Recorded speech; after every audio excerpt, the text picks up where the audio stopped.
the close games. It doesn't seem like it matters if it's in the 70s, 80s, or in the 50s.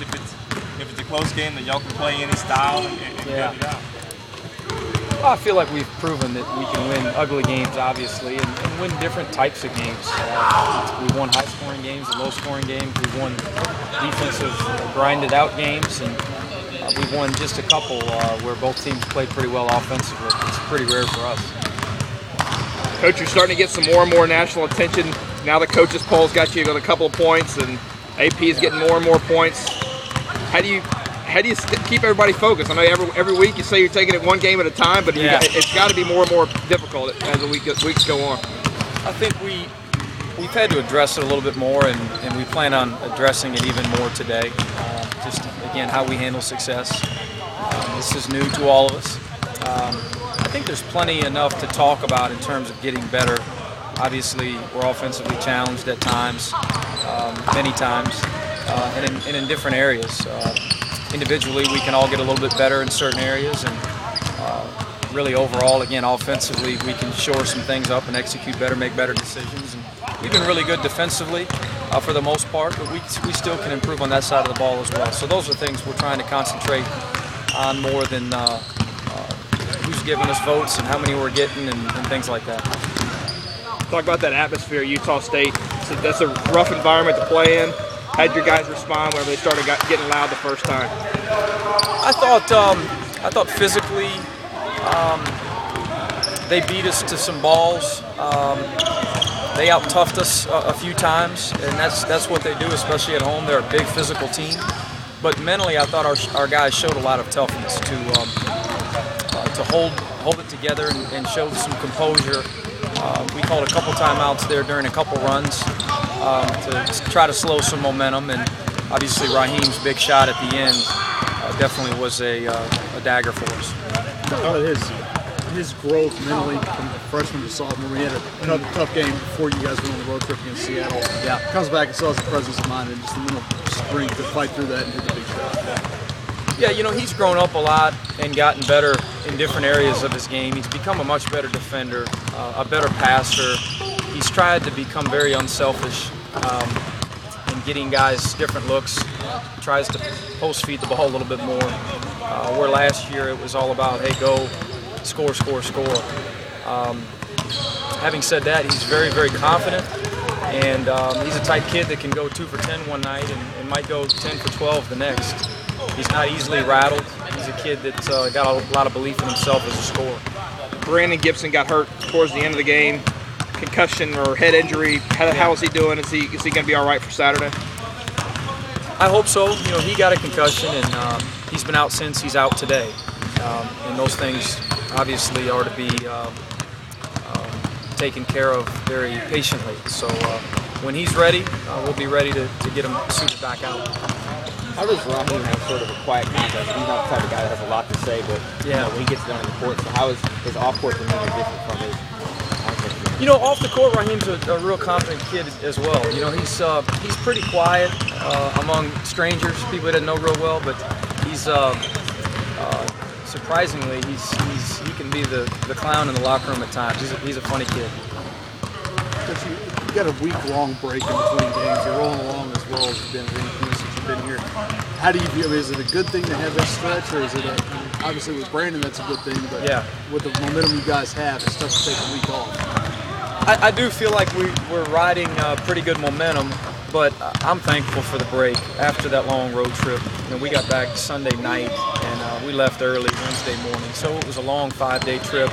And again, there's a lot that we can work on and improve on, and it's nice to give them a couple days off, get back at it today, have a little bit of extra preparation time for UTA, who's pretty unique defensively in their attack. So we're looking forward to this week. Elaborate on UTA, Mike. Talk about them, both sides. They're one of the best field goal percentage defenses in our league, and at one point about a month ago, they're amongst the national leaders in field goal percentage defense. They do a tremendous job pressuring you in the half court, keeping the ball on one side of the court. Their front line is very versatile. They have good size. They have really good girth throughout the roster. A bunch of big, strong, tough kids. And you know, it's no secret that they ran through the Southland last year and represented that league in the NCAA tournament and have a lot returning. So again, you know, we're trying to be in time what UTA has already accomplished. We don't have experience with Texas Arlington from last year, but going through the second wave of the WAC, you kind of know everybody a little bit better. Yeah. That make it a little bit easier and maybe a little bit tougher because they know you. Yeah, you know, we like to look at it as a positive where there's just a bunch more familiarity with each opponent. We've been through the league one time. Obviously, the teams you played at home, you'll have to go play on the road now and vice versa. But coaches from each staff, you know, now I bet we all feel like we have an advantage with that film in hand. So what changes the second time out against UTA? Since like you said, you've seen it before, you know how you want to execute. I'd like to be pretty similar defensively. I thought overall we were pretty good at their place. We played with a ton of energy. We missed some blockouts on the defensive glass that we'll try to correct. A couple of assignments defensively in baseline out of bounds situations. But overall, we turned them over at a pretty high rate. We defended their ball screens well. Offensively, we shot 28%. You know, that's the glaring weakness at Arlington that we'll have to correct. Have to find ways to get interior production against them and really against every other opponent that we play. It's a big weakness of ours, and find ways to get to the foul line and make open shots as they collapse to the ball. Coach, on this past road trip, y'all blocked down and rebounded well against San Jose.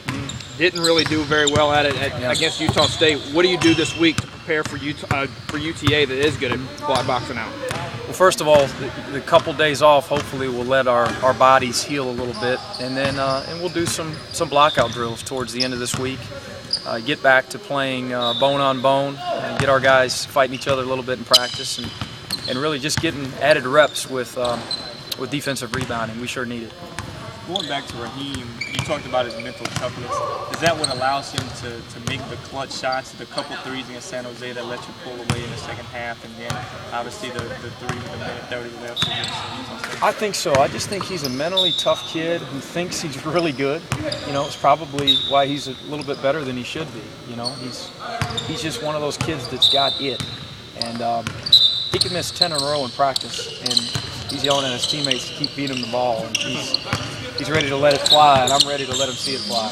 Does that kind of carry over into the rest of the team? You go back to the close games. Is that something that separates his team a little bit, maybe from the other? Yeah, I think his confidence level, along with Speedy Smith's, you add Brandon Gibson to the mix when he's making shots. Mike Keisner's got a quiet confidence, especially defensively. I think we're a pretty confident group, very confident group for a young group. Speaking of young group, I mean, does it help when you talk about Raheem shifting kind of his focus, being a little more unselfish, giving him a little more pull in the locker room, or as far as the leadership kind of growing into that role? Yeah, I think when he's getting guys shots and he's laying it on the line defensively as much as anyone else, it's a little bit easier for him to lead, for guys to want to listen to him, because it'd be easy for him to worry about his numbers and worry about how much he's scoring.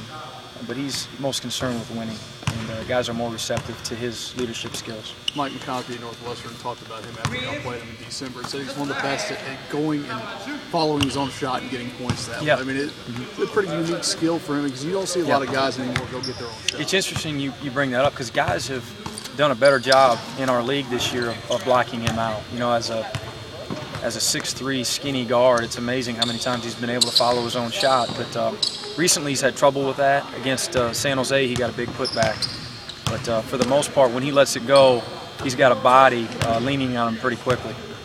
You mentioned before that you feel like you guys are still developing and you want to play a complete game. How do you think you guys have progressed with that? I mean, like you said, no matter what quarter, you might not always be perfect, but how do you think you guys have progressed with playing a complete game? Well, when I think we've progressed, we take a step the other direction. You know, at San Jose, we were okay for a half, and then really good in the second half. At Utah State, I thought we were really good in the first half, and then kind of cruised and barely held on in the second half. I just think it's a process for all teams. There's still a lot of basketball to be played, and I'm sure there's a lot of coaches out there that think that they have room for improvement, as we do.